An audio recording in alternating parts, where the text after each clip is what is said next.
एक 70 साल का बुजुर्ग अपने बेटे की सुहागरात पर अपने ही बेटे को दूसरे कमरे में बंद कर देता है और उसकी जगह पर खुद चला जाता है और लाइट का कनेक्शन काट देता है। और जब रात को उसकी दुल्हन कमरे में आती है तो उसके कुछ समझ में नहीं आता है।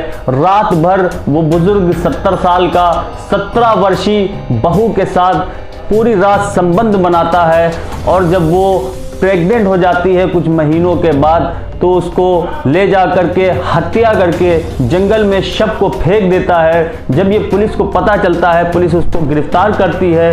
जब पुलिस को पूरा मामला बताता है, यकीनन उसको सुनने के बाद आपके होश उड़ जाएंगे। तो क्या है पूरी सच्ची घटना, जानेंगे इस मामले को विस्तार से। जय हिंद दोस्तों, मेरा नाम है अरफात हुसैन। स्वागत है आप सभी का मेरे यूट्यूब चैनल MD10 में। दोस्तों ये पूरी सच्ची घटना है मध्य प्रदेश के शहडोल जिले की। वहां का ही रहने वाला एक 70 वर्षीय बुजुर्ग जिसका नाम प्रेमलाल होता है, जो कि आशिक होता है, जिसकी आदत में यही होता है कि दूसरी औरतों से संबंध बनाता रहता है। वो इतना बड़ा आशिक था कि गांव की कई औरतों से संबंध बनाता रहता था। लेकिन जब ये बात गांव के ही रहने वाले लड़कों को पता चलती है तो गांव के लड़के एक दिन उसको घेर लेते हैं और कहते हैं, अगर तुमने ये काम बंद नहीं किया, गांव की औरतों से संबंध बनाना बंद नहीं किया, तो मैं पुलिस को सब कुछ बता दूंगा और तुम पकड़ जाओगे, फिर तुमको लंबी सजा हो जाएगी। इसको सुनकर प्रेमलाल वहां से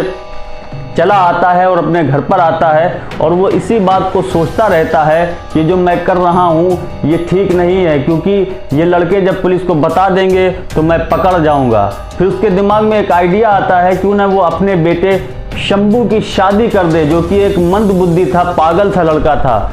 लेकिन वो नहीं मानता और अपने बेटे शंभू की शादी एक पड़ोस के ही गांव में रहने वाली गीता के साथ कर देता है। प्रेमलाल का बेटा शंभू, जो कि पूरी तरह से मंदबुद्धि था, उसको किसी भी बात से मतलब नहीं था, वो बच्चों के साथ दिन रात खेला करता था। लेकिन जब उसकी शादी हो जाती है तो प्रेमलाल एक घटिया काम करता है, उसको एक कमरे में बंद कर देता है और उसकी सुहागरात पर खुद चला जाता है।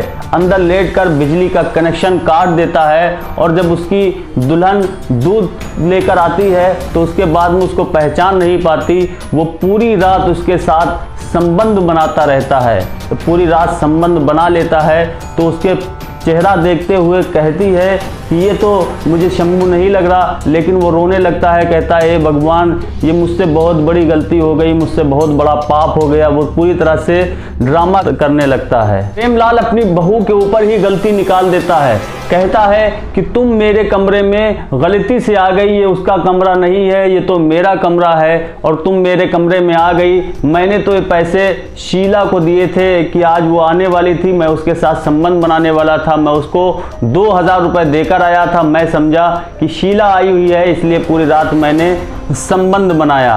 वो भी रोने लगती है, कहती है कि पिताजी ये मुझसे गलती हो गई है। उसके बाद जब दूसरी रात आती है तो सुहाग रात के लिए वो शंभू को अंदर कमरे में कर देता है और वो दोनों लोग सुहाग रात के लिए चले जाते हैं। लेकिन जब सुबह होती है तो बहू रो रही होती है, वो उसको बुलाती है प्रेमलाल को। प्रेमलाल जाता है, पूछता है क्या हुआ, क्यों रो रही हो, तो पूरी बात बताती है कि ये जो शंभू है ये पूरी तरह से नामर्द है, जो कि संबंध नहीं बना सकता। प्रेमलाल अपनी बहू से कहता है कि तुम परेशान ना हो, उसका इलाज चल रहा है, थोड़े ही दिन में वो ठीक हो जाएगा। 6000 रुपया महीना जाता है।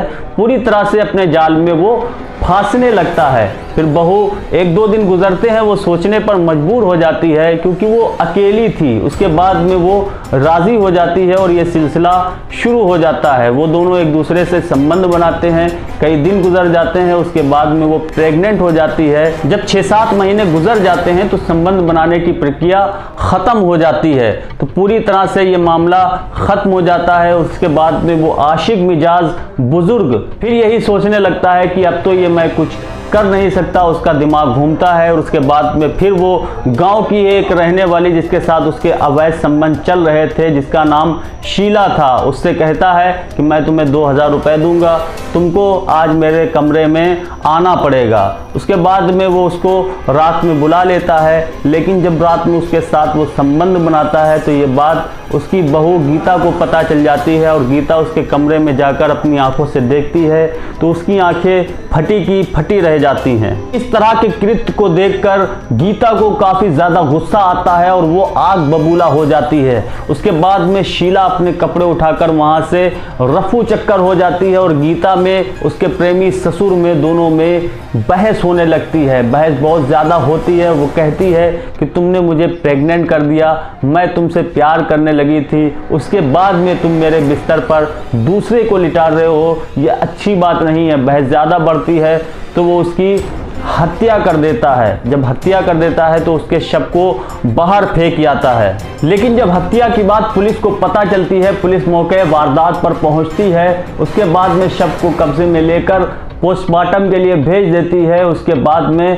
प्रेमलाल को गिरफ्तार कर लेती है। फिर प्रेमलाल को कई मुकदमे दर्ज कर जेल भेज दिया जाता है और उसको सज़ा सुना दी जाती है। तो दोस्तों, इस तरह के आशिक मिजाज लोगों को आप क्या सज़ा दिलवाना चाहते हैं, जो कि अपनी आशिकी में चूर होकर एक बहू के साथ संबंध बनाते हैं, उसकी बाद में हत्या भी कर देते हैं? तो आप अपनी राय कमेंट्स बॉक्स में ज़रूर दें। अगर आपको ये हमारी सच्ची घटना अच्छी लगी हो तो प्लीज़ चैनल को भी सब्सक्राइब कर दें और वीडियो को दोस्तों में शेयर कर दें। तो मिलता हूँ एक और नई सच्ची घटना के साथ। जय हिंद।